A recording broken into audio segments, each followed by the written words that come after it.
Bonjour, bienvenue à une autre capsule SICU avec le module 311. On va parler aujourd'hui de Smart Access. Donc l'avantage de Smart Access, c'est qu'on peut se raccorder aux différents contrôleurs KE2, qu'on soit dans notre camion, qu'on soit au bureau, qu'on soit à différents endroits, en autant qu'on a accès à Internet. Donc, on peut à partir d'Internet. Une des utilités, je vous dirais, c'est, exemple, si vous êtes sur le toit d'un édifice, vous avez un évaporateur ici qui est au sous-sol, par exemple, puis vous avez l'unité de condensation qui est sur le toit. Ben, une des choses qui est intéressante, c'est que si votre KE2 évap est raccordé.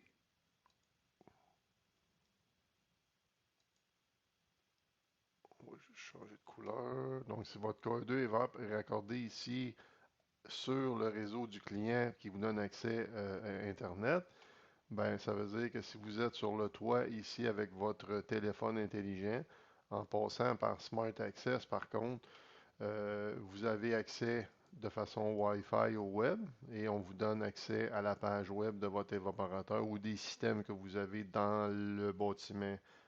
C'est une des utilités. Donc à ce moment-là, quand vous allez taper l'adresse de la page web, vous allez avoir vos différents système de réfrigération dont vous pouvez accéder à voir les températures, position de la valve, tout en étant près de votre unité de condensation. Donc ça, c'est une utilité.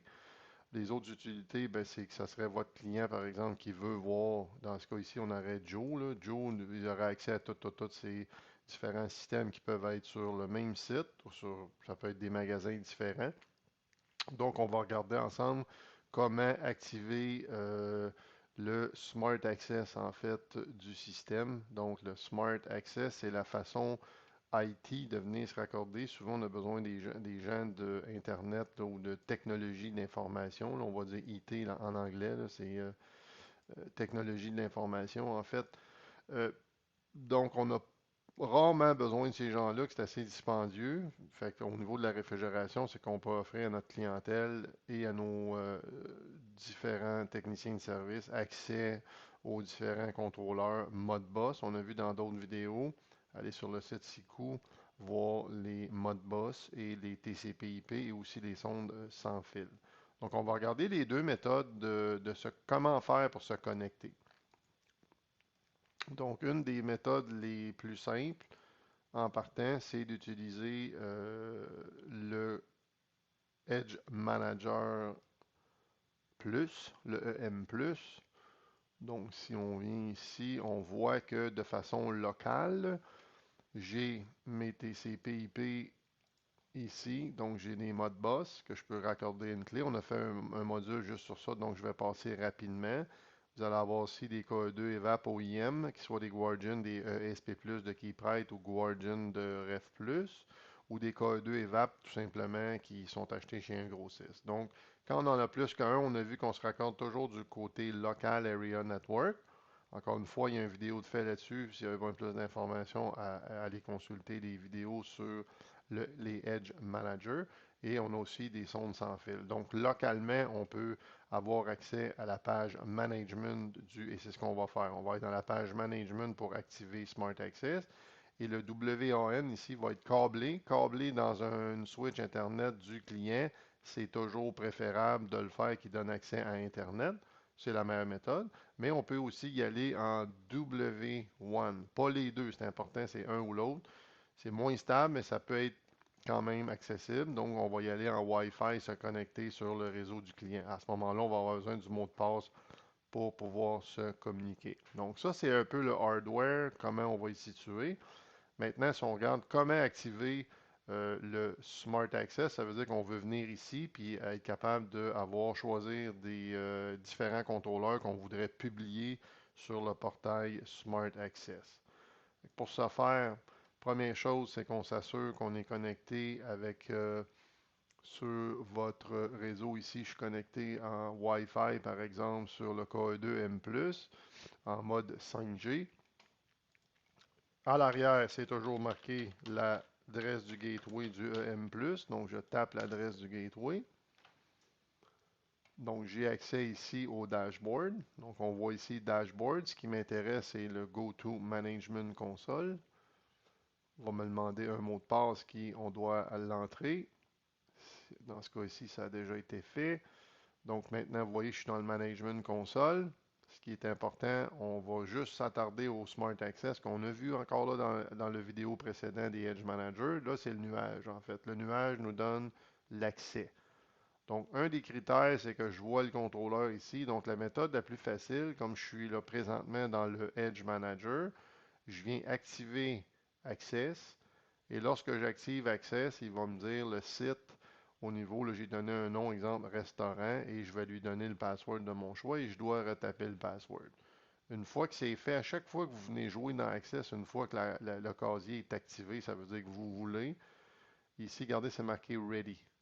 Ready veut juste dire que tout simplement, on est capable d'avoir accès à ce lien-là dans Smart Access KA2 Term.net. Donc, si je remonte plus haut, ce qui est important, si je laisse comme ça et je m'en vais directement sur le site Smart Access, j'en ai aucun des contrôleurs qui est coché. Donc, il va me donner soit une alarme, un Access Deny, ou il va me dire zéro service dans le sens que je vois aucun contrôleur.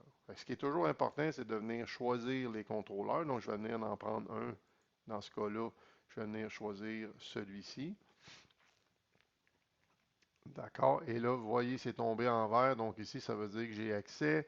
Mon nuage est coché. J'ai coché Access. Puis mon site est dit Ready. Donc ici, vous avez un lien. Vous pouvez cliquer ici si vous ne voulez pas retaper ça au complet. Smart Access KA2 Term.net, ça ne change pas. C'est autant votre client que vous. C'est le portail. Donc je peux aller cliquer justement juste ici. Ou je peux le taper carrément dans l'adresse en haut, Smart Access avec 2C, 2S, KA2 Term.net. Et là, il va me demander, pour la première fois, disons, le même username. Donc, je vais rentrer mon restaurant. Et j'ai mon password qui m'avait demandé aussi 2 fois. Donc, si tout va bien, il va me dire que login, ça va bien. Et déjà, j'ai accès à mon contrôleur. Ici, on voit l'adresse IP. OK? Donc là, ce qu'il faut comprendre, il faut toujours se situer où qu'on est. Quand je vais dans Management, je suis localement physiquement sur le KA2 Edge Manager Plus. J'ai fait mes paramètres. Et quand je m'en vais sur Smart Access, ben, c'est comme si j'étais assis dans mon camion sur le toit. Je tape Smart Access et il me demande le restaurant. Et là, je vois le contrôleur. Là, la seule différence, c'est que je n'ai pas de licence. Donc, si je clique pour rentrer dans le contrôleur, comme je pourrais le faire localement, je peux rentrer directement dans le contrôleur et aller voir changer les set points ou aller consulter comment le travail, comment le contrôleur se comporte. Ben, ça, je suis toujours local dans Management. C'est ça qu'il faut comprendre. Ici, je suis local. Quand je m'en vais, il faut juste visualiser que je suis dans mon camion. Ben, si je suis à mon camion loin du site, par exemple, je suis capable de venir appuyer ici sur le contrôleur, mais à condition que j'aie activé la licence. Donc, quand j'appuie ici, ben, il me dit qu'il faut que j'ajoute la licence. Donc, ici, c'est une méthode. Vous voyez, rapidement, tout ce que j'avais besoin de faire, c'est de me connecter sur Internet, d'activer Smart Access dans la page Manage, m'assurer que mon nuage est là. Si je viens jouer avec le password ou je viens changer des choses, toujours s'assurer avant de sortir de la page de management de la console M+, que nos nuages sont activés. Les autres critères, les autres sigles, je les ai vus dans une vidéo précédente sur les Edge Manager que vous pouvez consulter. Donc ça vaut pour la première méthode, ce qu'on voyait ici. Donc avec cette méthode-là, si j'ai plusieurs contrôleurs, c'est ce qu'on voulait favoriser comme méthode. Mais il existe aussi une méthode qui peut être intéressante, encore une fois, si vous utilisez les OIM.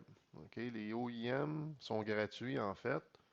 Donc, pour bien comprendre, ça veut dire que les OIM, ça serait ceux-là qui est ici. Donc, ça serait les Guardian ou les ESP+. Ça, c'est gratuit pendant 1 an.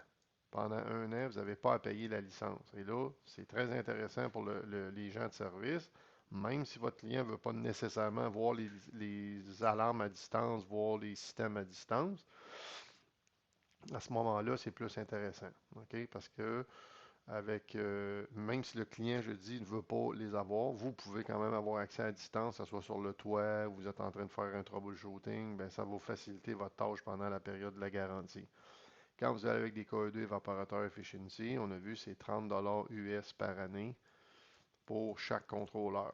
Donc, ça, c'est à ce moment-là, c'est le prix à payer, c'est pas cher, parce qu'encore une fois, on n'a pas besoin de gens d'IT qui viennent nous brancher sur le système. C'est le frigoriste qui est capable de faire exécuter ces tâches-là.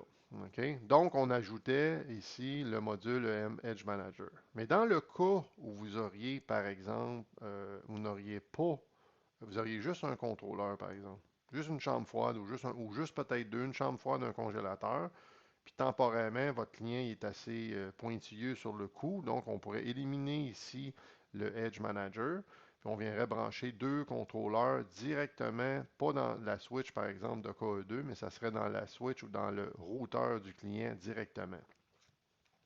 Cette méthode-là est aussi disponible. Elle est plus évoluée par contre. Donc si on retourne, juste pour que vous compreniez le topo,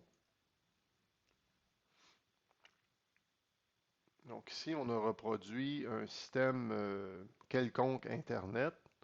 Donc, ce qu'on a ici, on a le branchement Internet dans le modem. Ça pourrait être un modem de Vidéotron ou de Bell ou etc. Votre réseau LAN, on ne le dit pas ici, c'est Network. On vient le brancher dans une switch. Donc, ici, on est tous des LAN. On est sur le Local Area Network. OK? C'est pas du KE2, ça appartient au client. Et là, le client, par exemple, pourrait dire, j'ai deux pavillons. Donc, j'ai un pavillon, je m'en vais vers un routeur numéro un et je m'en vais vers un routeur numéro 2. J'aurais deux bâtiments, mettons le bâtiment A, on va dire, et le bâtiment B. Ce qu'il faut comprendre, c'est que l'adresse IP du contrôleur, dans le routeur, dans le LAN IP, regardez, l'adresse est 192.168.100.254. Ça veut dire que ici, tous les réseaux qui vont venir se communiquer, ça veut dire si je viendrais brancher quelque chose ici, une imprimante ou peu importe, on va donner une adresse IP. C'est le routeur qui va décider. Fait que l'adresse, ça va être 192.168.100. Puis le selon le subnet mask, c'est un petit peu plus complexe, mais il va gérer. Ça veut dire qu'il va dire, bon, supposons, exemple, vous êtes le premier, il pourrait vous dire, ben, je vais vous donner une adresse de 2. Si on vient brancher un autre composant qui serait votre laptop, on va lui donner même adresse. Ici, ça va être pareil. Puis ici, ça va être zone 3 et ainsi de suite. Donc, ça veut dire que ça, c'est ce qu'on appelle une adresse dynamique. Évidemment, si vous venez brancher un KE2 qui a une adresse statique, OK, statique, ça veut dire que je branche un KE2, je prends un câble, puis l'adresse statique, on va dire c'est 10.10. Tous les KE2 ont cette adresse-là par défaut. Parce qu'on assume que vous allez utiliser un Edge Manager. Puis quand on dit statique, c'est le contraire de dynamique. On va voir ça un petit peu plus loin. Donc, statique, ça veut dire qu'on ne veut pas changer physiquement cette adresse-là. Quand on s'est branché dans l'exemple précédent, directement dans le EM+, le EM+, ben, c'est un petit peu comme ce routeur-là. Lui, il dit, je suis capable de lire tout ce qu'il y a des 10, 10, XX. Donc, c'est des composants KE2, il est capable de les lire. Là, on veut l'éliminer, on dit, on n'en veut pas. Ce qu'on vient faire dans un petit système, on dit, l'adresse ici, autrement dit, si je m'en viens me brancher directement dans, par exemple, l'adresse LAN du 2, le contrôleur qui est ici, OK, ou le routeur du client ne peut pas venir changer l'adresse ici pour un 192, 168, 200 ici. Il ne peut pas le faire. Pourquoi? Parce que le contrôleur, par défaut, est en mode statique. Donc, quand on va le mettre en mode, ça veut dire qu'on va se brancher d'abord sur le contrôleur, puis on va le mettre en mode dynamique. Ça veut dire qu'on va permettre, on va faire Enable DHCP. Là, je vais le faire rapidement, mais le code, c'est ça. Dans l'informatique, c'est DHCP, c'est Dynamic Host, je ne me rappelle plus exactement, Communication Protocol ou quelque chose de genre. Faites-vous, je dois rappeler le D, c'est dynamique. Donc, si vous êtes en mode dynamique et vous dites oui, je l'accepte, quand vous allez venir physiquement vous brancher dans le routeur du client, le routeur va vous assigner une adresse. Et là, il va vous donner un 192, 168, 200, puis peut-être point, on va dire 2, c'est le premier. C'est la façon que le routeur est configuré par le personnel de IT de l'endroit, ce qu'on appelle un pool d'adresses. C'est que lui, à chaque fois que quelqu'un se connecte, puis on lui donne accès, puis on lui dit tu as le droit de te connecter, il va t'assigner une adresse au contrôleur.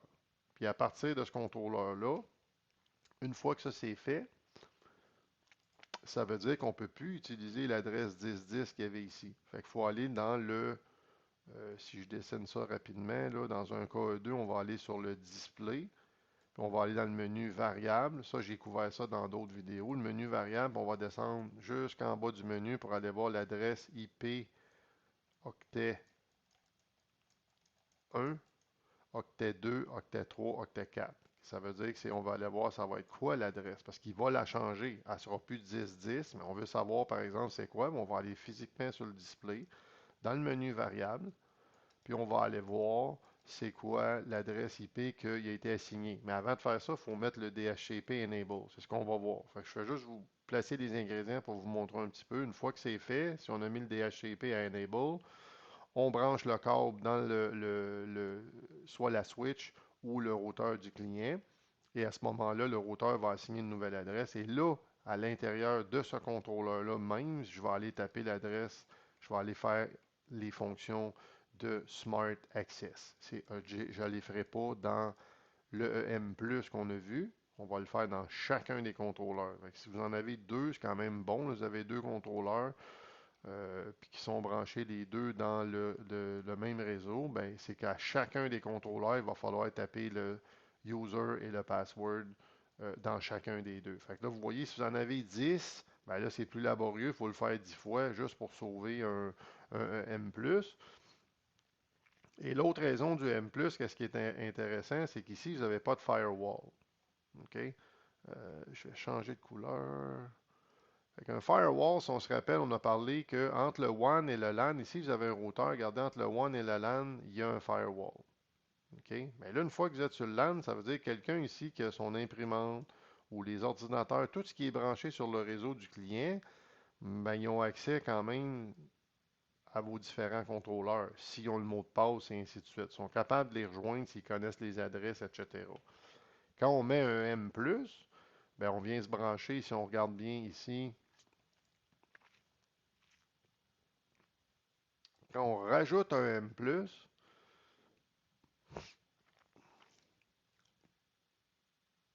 l'avantage, c'est qu'on a un firewall. Fait que si on regarde ici notre dessin toujours, hein, ça se trouve être le routeur du client. Fait que là, le routeur du client, on serait ici à ce moment-là. Ça, c'est le routeur du client. Et là, on viendrait se brancher ici sur le WAN ou en sans fil. Ben, en fait, ce qu'on vient faire en ajoutant le M+, là, on se trouve avoir un autre routeur. Fait que ici, on a un firewall entre les deux. Ça veut dire quelqu'un qui voudrait être branché ici du côté du client, puis il veut avoir accès au contrôleur, c'est plus difficile. Il est protégé. C'est une des avantages. L'autre avantage, c'est quand on va activer le Smart Access, le mot de passe, mais on va aller mettre un nuage à chacun des contrôleurs qu'on veut, puis on va le faire juste une fois. Fait que c'est plus rapide. Mais là, on revient à ce qu'on voulait faire. On a juste deux contrôleurs. À ce moment-là, juste deux contrôleurs. On est correct en disant on va l'accepter. On va accepter de ne pas avoir de M+. Pourquoi? C'est gratuit un an. Donc, si j'ai deux Guardian ou deux ESP+, à ce moment-là, je suis capable de venir me brancher directement dans le routeur du client ou dans une switch qui me donne accès à Internet. Mais là, on a parlé du DHCP, donc on va travailler avec le DHCP pour aller voir comment que ça fonctionne. Donc, fait que la première chose qu'il faut faire, c'est avant de venir de se connecter sur le réseau du client, il faut se connecter au contrôleur KE2. Donc, on peut venir se connecter avec un laptop directement dans le Smart Access, mais là, il faut être en mode statique au niveau du laptop. Je vais faire une autre vidéo là. On peut le faire aussi avec un cellulaire pour être capable de se connecter là, avec un fil Internet. Ça fera l'objet d'un autre projet. Ou si vous avez un Service Tool, vous pouvez vous connecter avec un Service Tool. On va venir modifier le DHCP. On va rentrer notre Smart Access. Une fois que ça va être fait, on va brancher le KE2 dans la switch et on va aller voir sur Smart Access si on le voit à distance. Donc, procédons à cette étape. Donc, ici, je vais assumer que j'ai pas de... Je vais enlever le nuage pour l'exemple précédent pour m'assurer que j'ai pas ça. Là, on va juste simuler que je rentre directement dans le contrôleur. Donc là, c'est sûr que je suis rentré par le Edge Manager, mais faites juste simuler que je me serais branché temporairement avec un Service Tool ou avec un Edge Manager et j'ai accès. Là, vous voyez l'adresse ici, Internet du KE2, l'adresse IP plutôt est 10.10.164.113. Fait un des critères que je veux faire, c'est que je vais aller tout de suite dans Network. D'accord? Et vous voyez ici, je fais mon login.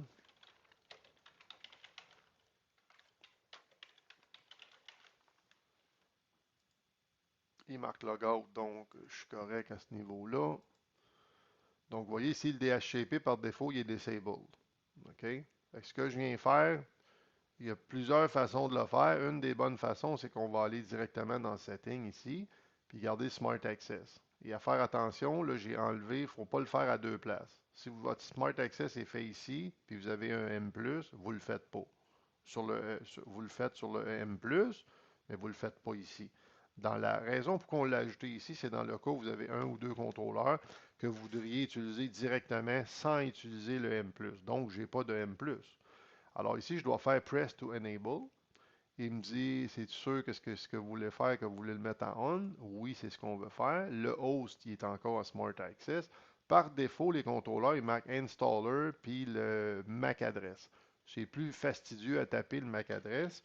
Donc là, on pourrait se taper, mettons, une adresse qu'on veut, restaurant. Ça serait le nom du site qu'on veut lui donner. Ça pourrait être, pardon,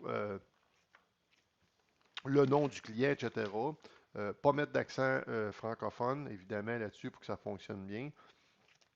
Dans le password,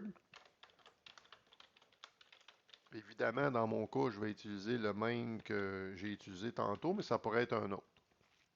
Donc, une fois que ça c'est activé, ici, je vais faire Save. Et là, j'ai activé à ce niveau-là. Donc, je vais retourner dans Network. Parce que là, ce qu'on a fait, on a dit, OK, on veut aller sur le site smartaccessco2tem.net et on veut créer un site qui s'appelle Restaurant avec son password. Là, si j'ai deux contrôleurs à la même place, je vais faire la même chose pour les deux contrôleurs. Mais là, il ne faut pas oublier que mon adresse est encore statique. Si vous vous branchez dans le réseau du client comme on a vu, ça ne fonctionnera pas. OK? Une des façons de s'assurer, c'est qu'on va aller ici dans Network et garder le DHCP, c'est le dynamique. Ça veut dire qu'il est disabled présentement. OK? Donc, je vais le mettre à DHCP Enable. Ça veut dire que je vais autoriser à ce qu'on change l'adresse IP du contrôleur. Elle ne sera plus 10.10.164.113. OK? Donc, je vais faire, là, je dois refaire login. Quand vous faites Smart Access, il vous fait logout automatiquement.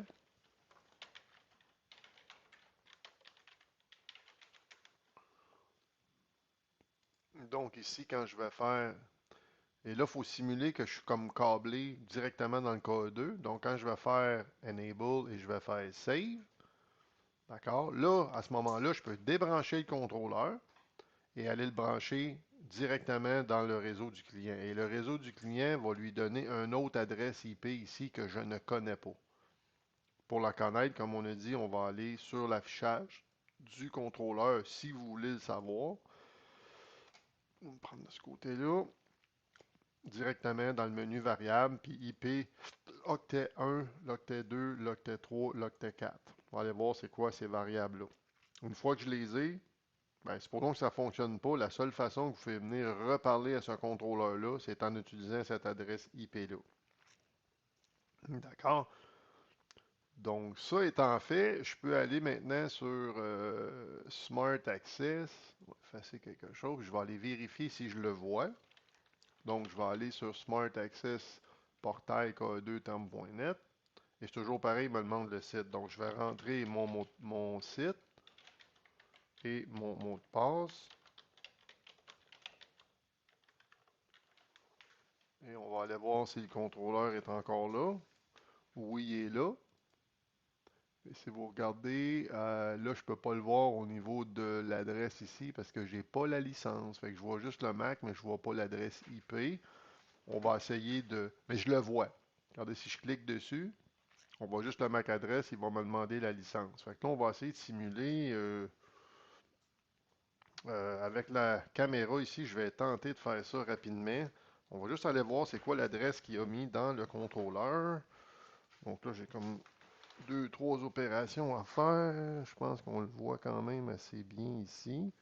Je vais juste aller voir dans le menu variable.